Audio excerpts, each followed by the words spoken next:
பார்த்து கண்ணெல்லாம் பூத்து போகுது. இன்னைக்கு வேற பர்த்டே பார்ட்டிக்கு வேற போகணும். இந்த பிக்கங்க மூஞ்ச வேற இன்னும் காணும். வீட்டுக்கே போய் பார்ப்போம்.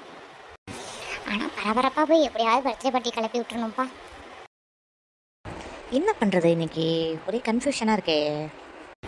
ஏய் பிக்கங்க மூஞ்சி, உனக்கு கொஞ்சம் கூட பொறுப்பே கிடையாதா? என்ன இப்படி படுத்து கிடக்குற? சிச்சி சிச்சி, இந்த மாதிரி ஒரு பொண்ணை நான் பார்த்ததே இல்லை. இது ஏன் வந்தது வராதமா கத்திட்டு கிடக்கு என்னன்னு கேட்போம். இப்போ இதுக்கு நீ வந்தது வராதமா கத்திட்டு கிடக்குற என்னன்னு சொல்லு. என்னன்னு சொல்லலாம்? எனக்கு கோவப்படுத்தாம சீக்கிரம் கிளம்பி வா, பர்த்டே பார்ட்டிக்கு போகணும். நீ கொஞ்சம் என்ன கோவப்படுத்தாமல் இருக்கியா? ஐயோ கண்டுபிடிச்சிரும் போலையே. யார் பர்த்டே பார்ட்டிக்கு போய் நீ என்ன கூப்பிட்டுக்கிட்டு இருக்க அதை கொஞ்சம் தெரிஞ்சுக்கலாமா? என்ன டென்ஷன் படுத்தாத பிக்கங்க மூஞ்சி. அதான் நேத்தியே சொன்னேன்ல, சீலா பர்த்டேக்கு தான். சீக்கிரம் கிளம்பு.